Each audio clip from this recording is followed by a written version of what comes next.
a moda boa é hoje, só não vou falar onde, hein? Ô, gente, vamos falar sério aqui? Vou chamar agora uma reportagem, porque essa semana eu e o repórter cinematográfico Alex Heller fomos a uma fazenda aqui próximo, bem pertinho de Governador Valadares, deve ficar mais ou menos uns 30 quilômetros aqui da cidade, onde o produtor investe em melhoramento genético. Só que antigamente, se falava em melhoramento genético, as pessoas logo pensavam em inseminação artificial. Isso aí já é coisa do passado. O negócio agora é transferência de embrião. Você vai entender como é que isso funciona e a renda que isso pode dar para o produtor. Muito bacana mesmo, confira na tela. Estamos na propriedade do Edberto, um dos maiores criadores de gado de leite do leste de Minas. Aqui, todas as vacas foram melhoradas geneticamente para produzirem mais. E o resultado está no tanque resfriador. São mais de 1.200 litros de leite por dia. O proprietário já até se acostumou com a rotina, pois essa cultura vem de família. E são muitos anos fazendo cruzamentos para chegar a estes animais com essa qualidade em produção. A fazenda começou com meu pai, né? E no início, meu pai utilizava touros melhoradores, comprava touros holandeses e gir de outras fazendas já tradicionais, e utilizava nas nossas vacas para estar melhorando o gado. Com a chegada da inseminação artificial, a gente passou a usar também essa prática de inseminar. E hoje, com a ferramenta nova que nós temos da FIV, que nós estamos utilizando aqui, e ela proporciona um avanço genético muito maior em muito menos tempo, devido à facilidade do cruzamento das melhores vacas com os melhores touros. A fertilização in vitro, apesar de já estar no Brasil desde a década de 70, ainda é uma novidade para os produtores. Até porque é considerada o que se tem de mais moderno em reprodução animal. Hoje, o país ocupa uma posição de destaque na produção mundial de embriões. Hoje a gente está trabalhando com a FIV, né, que é uma ferramenta de reprodução, onde são aspiradas as doadoras e esse óvulo é levado para o laboratório, fecundado no laboratório e volta para a gente o embrião já pronto, já gestado com 7 dias. E é implantado nas receptoras, nas barrigas de aluguéis. Diferente da técnica de inseminação que a gente utilizava, onde as vacas eram inseminadas com o sêmen do touro. Ou seja, as próprias vacas faziam a fecundação do embrião, né? Aqui na fazenda, essas duas vacas são muito estimadas pelo produtor. Elas já venceram vários concursos leiteiros, chegando a 70 litros por dia. Por causa disso, foram colocadas como doadoras de óvulos no processo de FIV. A coleta desses ovos é feita por um veterinário da In Vitro, que vem através da parceria da cooperativa, aspira as vacas aqui e depois traz para a gente os embriões já prontos. A gente prepara, em média, 10 receptoras para cada doadora aspirada.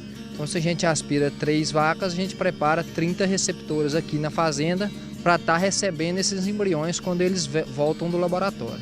Quando as bezerras nascem, elas são trazidas aqui para este espaço, onde recebem leite e ração. Os animais atingem 90 quilos em mais ou menos 90 dias. A vantagem é que se eles estivessem soltos no pasto com as vacas, gastariam cerca de 6 meses para chegar a esse peso. Aqui nós temos o bezerreiro tropical, né? Que é a primeira fase das bezerras, logo ao nascimento. Elas são trazidas para cá e são aleitadas, alimentadas com ração, água à vontade.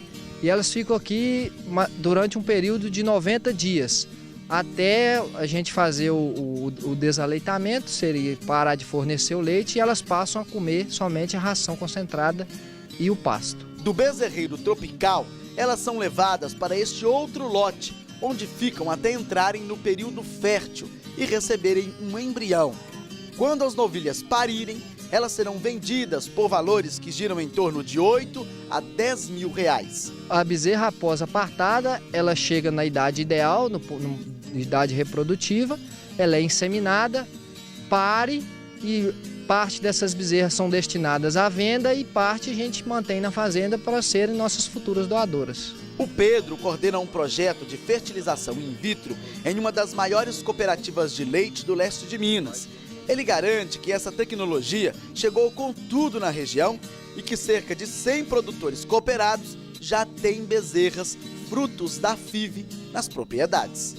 O projeto da cooperativa, ele conseguiu trabalhar tanto médio quanto pequeno produtor, em função do volume de FIV que a gente consegue fazer por rodada, a gente consegue diminuir o custo dessa prenhez sexada de fêmea a valores até abaixo de 1/3 do que fosse feito fora da cooperativa.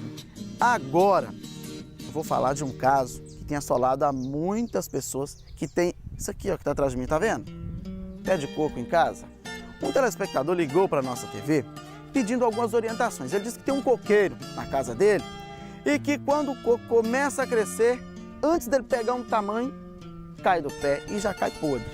Aí nós fomos atrás do nosso especialista, professor doutor Alexandre Silvio, que vai dar todas as dicas sobre como fazer quando o coqueiro apresentar esse problema. Tem gente que acha que é praga, outras pessoas acham que é falta de nutrientes. O professor vai explicar tudo pra gente agora, na palavra do especialista. Olá, Washington! A dúvida do senhor Carlos provavelmente é a dúvida de muitas outras pessoas que possuem coco em sua propriedade, no seu quintal de casa. Esse é um problema muito comum. Esses frutos, ou durante a formação do cacho, que vai conter ali os frutos do coco, vários desses pequenos frutos não se desenvolverem e secarem, né? Fica-se preocupado com relação a doenças, a pragas, mas na maioria dos casos não é isso. Na maioria dos casos é um problema nutricional, tá? Então, como nós podemos observar aqui, nós estamos aqui num plantio, né, de coco, e nós podemos observar também que algumas plantas têm alguns dos seus chumbinhos ou frutos pequenos secos no meio de frutos grandes já formados.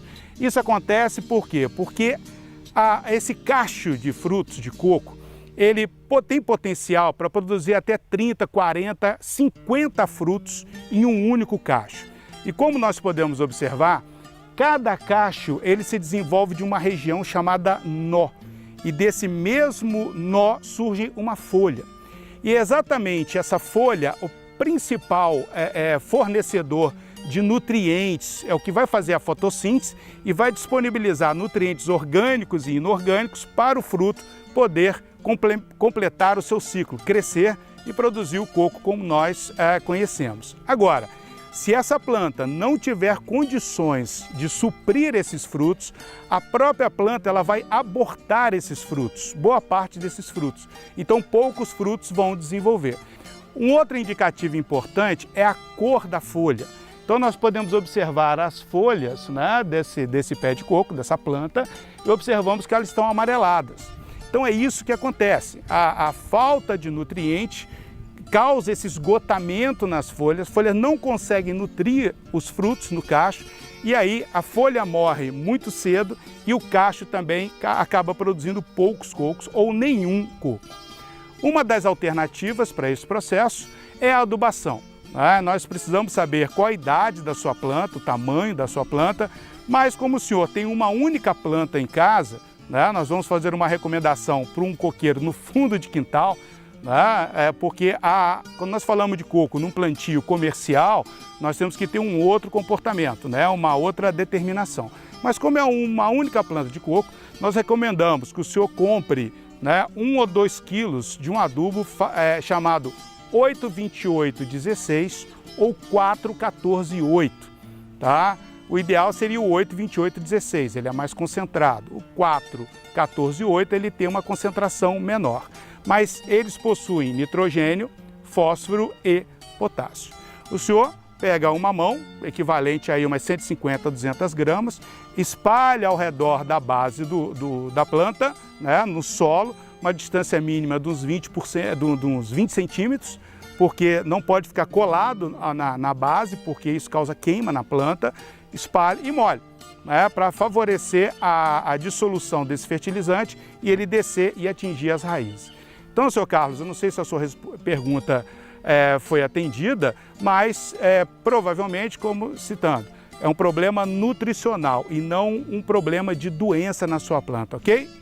Então, um abraço a todos, um abraço ao Washington e até a nossa próxima oportunidade. Até lá. Vamos falar de clima. O clima tem sido um grande problema para muitos produtores que necessitam das chuvas, né? Até que esse ano de 2017 já começou bem, porque choveu um bocado já, estragou bastante as estradas, mas faz parte. Para quem vive da plantação, para quem depende também de pastagem para o gado, é muito importante a chuva. E é por isso que agora eu vou acionar o nosso amigo parceiro Rui Brandos Reis, que vai trazer todos os detalhes sobre o tempo. Confira na tela. Esta última semana foi marcada aí pela circulação marítima, umidade proveniente do Oceano Atlântico, que acabou trazendo pancadas de chuva aí para os vales de Jequitinhonha, Mucuri e Rio Doce e também alguns municípios da Zona da Mata. Nesta próxima semana vamos ter pouca nebulosidade, nós podemos observar na imagem de previsão para os próximos dias que há uma possibilidade de chuvas isoladas, mas nada significativo nos vales de Jequitinhonha, Mucuri e Rio Doce e também na região de Manhuaçu, na Zona da Mata.